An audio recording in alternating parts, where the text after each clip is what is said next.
అందరికీ నమస్కారం. ఇవాళ మనతో ప్రముఖ ఆధ్యాత్మికవేత్త ప్రొఫెసర్ డాక్టర్ సత్యనారాయణ మూర్తి గారు మనతో ఉన్నారు. వారితో మాట్లాడదాం. గురుగారు నమస్కారం. నమస్కారం మణికంఠ.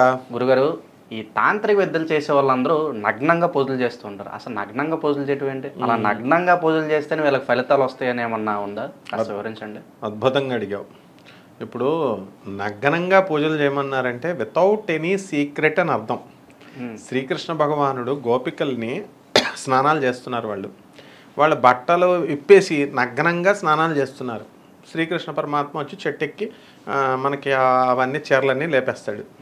లేపేస్తే వాళ్ళంతా స్వామి మా చీరలు మాకు ఇచ్చేయండి అంటే చేతులు ఇలా పైకెత్తి దండం పెట్టండి.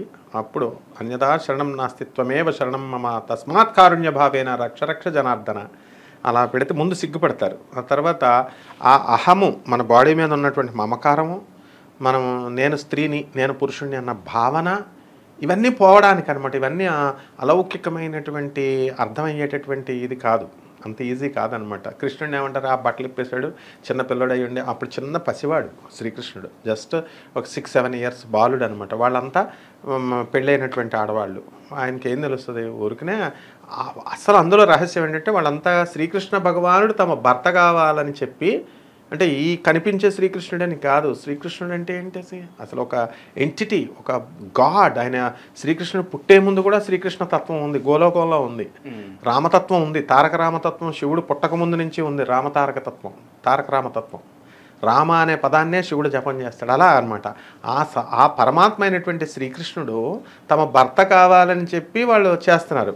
అయితే కాత్యాయని వ్రతంలో ఒక రూల్ ఉందన్నమాట. బట్టలు విప్పేసి మనం స్నానాలు చేయకూడదు, వస్త్రాలతో స్నానం చేయాలి. ఇప్పుడు మగవాళ్ళమైనా ఆడవాళ్ళైనా ఇప్పుడు స్నానాలు చేస్తున్నాం కదా మనం ఇళ్లలో, బట్టలు ఇప్పేసి చేస్తే కుదరదు. బట్టలు కట్టుకొని చేయాలి. అది ఎవరు చేస్తారు? వాళ్ళు చేయరు కదా. అట్లా ఆ దోషం కలుగుతుంది అలా చేయడం వల్ల. ఆ దోషం నుంచి రక్షించడం కోసం శ్రీకృష్ణ పరమాత్మ వాళ్ళ బట్టలు ఎత్తుకుపోయాడు. అలా ఇందులో కూడా అంతరార్థం ఉంది. తాంత్రిక పూజలు చేసేటటువంటి వాళ్ళు నగ్నంగా చేయడం అంటే, వీళ్ళు ఏం చేస్తున్నారు, అబ్బా తాంత్రిక వాళ్ళు అని చెప్పేసి ఒక ముగ్గు వేసేస్తారు సినిమాలో చూపించినట్టు. ఒక స్టారు, ఒక ట్రయాంగిల్, ఒక సర్కిల్, ఏదో ఒకటి. ఒక ఇచ్చేసి నైట్ టైము ఒక కపాలము, ఒక కోడిగుడ్డు, ఒక నిమ్మకాయ, గుమ్మడికాయ ఏదో పెడతారు. పసుపు, కుంకుమ, అక్షతలు, బియ్యం కలిపేసిన అన్నం కలిపేసిన కుంకుమ, పసుపు పెడతారు. సరిగ్గా ఆ టైంకి మనం పోలీసు వాళ్ళకి చెప్తే కరెక్ట్గా సరదా తీరిపోద్ది. పోలీసు వాళ్ళు లేని ప్లేసుల్లో వెళ్తారు.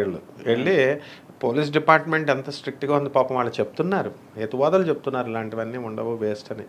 కానీ వీళ్ళు నగ్నంగా అక్కడ కూర్చోడు కదా వాడు. ఈ నగ్నంగా అనేటటువంటి రహస్య ప్రదేశాల్లో భ్రమింపజేయడానికి అనమాట.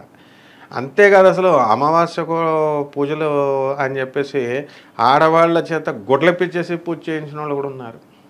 ఆ తర్వాత ఆడవాళ్ళు మగవాళ్ళు కూడా, ఒక అతను ఉన్నాడట, ఆయన ఏమీ చేయలేదండి. ఒక ఆవిడ చెప్పారు, ఆమె ఏంటంటే మిగతా మేమంతా చిన్నప్పుడు మా గురువులకు చెప్పేవారు.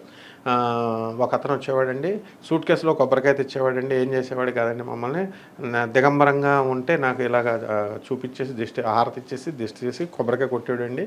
ఏమోనండి ఆయన కలిసి వస్తుందేమో అండి అంటే, ఏమిట్రా బాబు సమాజాన్ని ఎక్కడే తీసుకుపోతున్నారు వీళ్ళు అనుకునేవాడిని. సో నగ్నంగా ఎందుకు పూజలు చేయాలి అని తంత్రశాస్త్రంలో ఏం చెప్పబడలేదు. కనీసం వీళ్ళు చెప్పిన దానికి అంతరార్థం చెప్తున్నాను.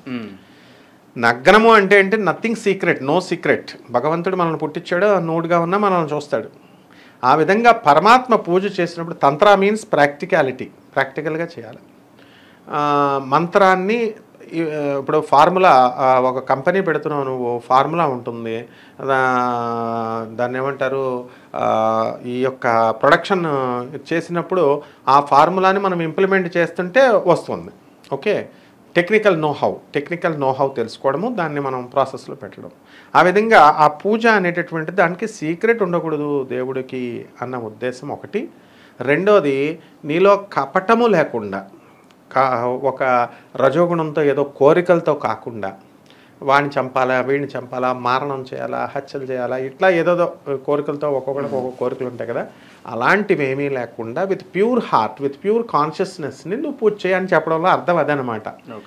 అదే అర్థం కాక వీళ్ళు ఏం చేస్తున్నారంటే కూర్చొని బట్టలు ఇప్పేసుకొని, వీళ్ళ బట్టలు ఇప్పేయడం, అవతల వాళ్ళ బట్టలు కూడా ఇప్పించేసి కూర్చొని పూజలు చేస్తున్నామని చెప్పేసి, ఇవన్నీ ఎవరంటే ఈ ఎడ్యుకేటెడ్ అండ్ రిఫైన్డ్ వాళ్ళు, నిజమైనటువంటి తంత్రగాళ్ళు, నిజమైనటువంటి మంత్రగాళ్ళు చేసే పనులు కాదు వీళ్ళు. ఎందుకంటే లాంగ్ స్టాండింగ్గా ఉండాలి కదా మార్కెట్లో. ఒక పూజ ఒక ప్రొడక్ట్ నా చిన్నప్పుడు వచ్చింది లిరిల్ పౌడర్. ఇప్పుడు వాళ్ళు ఆనెస్ట్గా చేస్తున్నారు కాబట్టి ఇప్పుడు కూడా ఆ ప్రొడక్ట్ ఉంది, రెగ్జానా, ఇవన్నీ కూడా. అదే ఓ డూప్లికేట్ సోప్స్ వస్తాయి, అవి తాత్కాలికంగా నెల 2 నెలలు 1 సంవత్సరం అమ్మేస్తారు, పోలీసులు రైడింగ్ చేయగానే అది వదిలేస్తారు, ఆ ప్రొడక్ట్స్ వేరే బిజినెస్లోకి పోతారు. అలా వీళ్ళు ఏంటంటే ఈ కపట అయినటువంటి వాళ్ళు చేసే పనులు ఇవన్నీ కూడా నిజమైనటువంటి మార్కెట్లో ఉన్నటువంటి వాళ్ళు, నిజమైనటువంటి తంత్రగాళ్ళు కానీ నిజమైనటువంటి మంత్రగాళ్ళు కానీ ఇలా దిగంబరంగా పూజలు చేయడం ఇలాంటివి ఏమీ ఉండవు, అదంతా కేవలం భ్రమ. అయితే దాంట్లో అంతరార్థం ఏంటంటే మనము మన ఇంట్లో చేసుకుంటున్నాం అనుకో, తంత్రశాస్త్రాన్ని నువ్వు నమ్మావు, నీకు ఇష్టము, నువ్వు చేయడము, రూమ్ వేసుకో, తలుపేసుకొని నువ్వుగా చేసుకో దేవుడి ముందు, నీకు దేవుడికి ఏం రహస్యాలు ఉన్నాయి. సో ఆ విధంగా ఒక నీకు అట్లా చేయాలని అనిపిస్తే, సో అంతరార్థం ఇదనమాట. ఒక స్పెషల్ పవర్స్ శవం మీద కూర్చొని చేసేస్తే స్పెషల్ పవర్స్ వచ్చేస్తాయి, శవాసనం అని ఈ సినిమాల్లో చూస్తారు. సినిమాల్లో చూసి ఇది భైరవీ తంత్రం ఏదో పెడతారు. భైరవీ తంత్రం అంటే ఏంటంటే శ్రీచక్రం భైరవీ తంత్రం.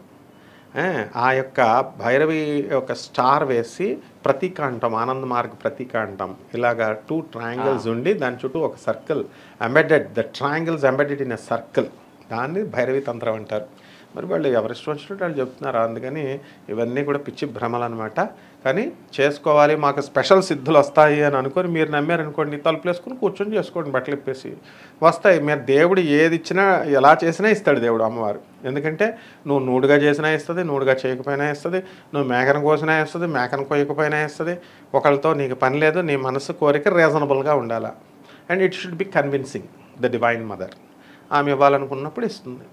ఇప్పుడు చిన్నపిల్లలు మేకలు అడుగుతారు, నువ్వు పకోడీ పొట్లం పట్టుకొచ్చావు నువ్వు తిందామని, మీ పిల్లలు చిన్నపిల్లలు ఇవ్వు అని అడిగితే నువ్వు తిందామని తెచ్చినా పాపం పిల్లలు అడుగుతున్నారు కదా అని నీ తిండికి నీ జఫ్ఫని త్యాగం చేసి పిల్లలకి ఇచ్చేస్తావు. అదే ఈసారి మేకలు పొట్లం తెచ్చావు, వాళ్ళు చిన్నపిల్లలు ఎంత అడిగినా ఎంత తిన్నా 2 తంతావు, కానీ నువ్వు మాత్రం మేకలు గుచ్చుకుంటాయని నీకు స్పృహ తెలుసు కాబట్టి ఇవ్వవు. ఇది కూడా అంతే అనమాట. అమ్మవారు శృతిమించిన కోరికలు కోరితే ఇవ్వదు, రీజనబుల్ కోరికలు కోరితే ఇస్తుంది. నువ్వు నూడుగా చేసిన ఇస్తుంది, నూడుగా చేయని ఇస్తుంది. దేర్ ఇస్ నో హార్మ్ కదా, నూడుగా ఉంటే తలుపు వేసుకొని చేసుకో. కాబట్టి ఇది ఈ ప్రాక్టీస్ కొద్దిగా పర్వాలేదు మిగతా మరీ ప్రాక్టీసుల కంటే కూడా. నూడుగా మనము పూజలు చేస్తాము, నైవేద్యాలు ఏం పెడతాం, తర్వాత హారతి. పూజ అంటే ఏంటి అసలు? ఫస్ట్ మనకు తెలిసింది పూజ అంటే, మానవుడికి తెలిసింది ఏంటి? ఏ సినిమాలు కానీ ఎక్కడన్నా చూడండి, కథల్లో కానీ పురాణాల్లో కానీ ఎక్కడ కానీ హారతి ఇవ్వడం, అగరబత్తీలు వెలిగించడం. అగరబత్తీలు లేని కాలంలో వెలిగించేవారు మరి వీళ్ళు? ధూపం వేయడం, అదే ధూపం వేయడం, తర్వాత నైవేద్యం పెట్టడం, అక్షతలు వేయడం, పువ్వులు వేయడం, ఇదే కదా పూజ. దీనికి నూడు అవసరం ఏముంది అసలు? మామూలుగా ఇప్పుడు ఎడం చేత్తో అయితే ఏంటి, కుడి చేత్తో అయితే ఏంటి, దక్షిణాచారం అయితే ఏంటి, వామాచారం అయితే ఏంటి? పూజ అంటే ఏంటి? Respecting the goddess, invoking the goddess. Invoking the goddess అంటే ఏంటి? By pricing the goddess. దాన్ని హిమ్న్ అంటాం, స్తోత్రం అంటాం, స్తవం అంటాం. లలితా రహస్యనామ స్తోత్రమంత్రస్య అన్నారు. రహస్యం అంటే ఏదో రహస్యం అని కాదు, అక్కడ అయోగ్యులకు చెప్పొద్దు, నమ్మకం లేని వాళ్ళకి చెప్పొద్దు, అలా కొన్ని చెప్తారు ఋషులు, అలా పెట్టారు. కాబట్టి ఈ ఇంకా వీళ్ళు ఏమంటారంటే, వీళ్ళేదో పెద్ద మంత్రగాళ్ళలాగా తంత్ర శాస్త్రాలు మేము చదివేసాం, గట్టిగా అడిగితే ఒక సాంస్క్రిట్ శ్లోకం అప్పచెప్పలేరు వాళ్ళు. ఒక సాంస్క్రిట్కి, నేను సాంస్క్రిట్ స్టూడెంట్ని, నేను ఇప్పుడు మా ఇంటర్మీడియట్లో డిగ్రీలు నువ్వు కూడా చదివావు సాంస్క్రిట్. సో మనం రియల్గా సాంస్క్రిట్ చదివి వచ్చిన వాళ్ళం. వీళ్ళకి సాంస్క్రిట్ పదమే ఉండదు, సాంస్క్రిటే తెలియదు. గట్టిగా ఇలా మంత్రతంత్ర శాస్త్రాల్లో మేము నిష్ణాతులం అని అడిగే వాళ్ళకి మనం పిలవాలన్నమాట. పిలిచి రెండర నాయన అని మొత్తం అప్పచెప్పు నాయన, దీని అర్థం చెప్పు, దీని ఇది చెప్పు, దీనికి ఇప్పుడు నువ్వు నాకు చేసి ప్రాక్టికల్గా తోలు తీసేస్తాం, లేకపోతే ఆ రిజల్ట్ రావాలా అంటే ఒక్కడు రాడు. సో అమ్మవారు ఇవ్వాలనుకుంటే ఇస్తుంది, వీళ్ళ క్రియేట్ చేసే హైపుల వల్ల ఏం రాదు. డెఫినెట్గా అమ్మవారు ఇస్తుంది. భక్తుడి మనస్సు, భక్తుడి యొక్క సంకల్పం మంచిదైతే తప్పకుండా మంత్రశాస్త్రమైన, తంత్రశాస్త్రమైన, యంత్రశాస్త్రం ద్వారా నీకు కోరుకున్న కోరికలు తప్పకుండా ఇస్తుంది. ఇలా నగ్నంగా పూజలు చేయడం వల్ల అద్భుతాలు జరిగిపోతాయని చాలా మందికి అపోహలు ఉంటాయి. అలాంటి వారికి మీరు ఇచ్చిన సమాచారం ఎంతగానో ఉపయోగపడుతుంది. ధన్యవాదాలు. ధన్యవాదాలు.